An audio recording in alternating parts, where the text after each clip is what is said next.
But it seems to me that the broader atmosphere here is not very propitious, and that we haven't resolved anything with this election, really, except we've removed the crazy person who may be more effective without power. I mean, what was fascinating about watching Trump the last 4 years is his ability to rail against the very government he's supposed to be running.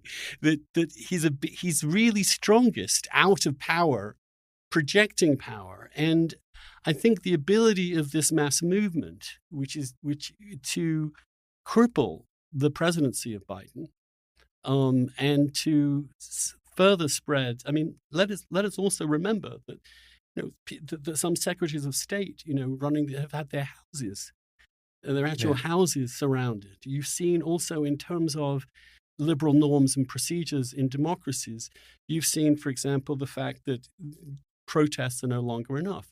You see the personalization of this. You see physical intimidation of public officials.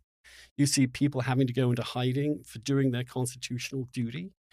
You see on the streets people doing things they never used to do in demonstrations, invade passers-by, eating in restaurants. Or you see among the elites demonizations, attempts to get people fired. These are not processes that happen in a liberal democracy. They're processes that happen in what is an incipient populist authoritarian kind of culture. It's not what we were used to. To be fair, I mean, we don't see. I mean, we're not seeing mass unrest from Republican voters. Like, you might imagine that if 70% of Republicans and Trump supporters see the result as illegitimate, they would be taking to the streets and really getting angry. I think one plus side is that it seems that a lot of people, when they're asked by pollsters, they say, oh, we don't think, we're not sure if Biden won, or we think that the election was rigged. But they're not actually following that up with any kind of anti-system anger or mobilization. That's, I think, what a lot of people were fearing, that right-wing paramilitias, paramilitaries would be going around and terrorizing people. Yeah. We have seen very limited right-wing mobilization. And then you have to wonder how much of this is operating. Again, this is where I think narrative and rhetoric is one level of analysis. Then we have what actually happens on the ground.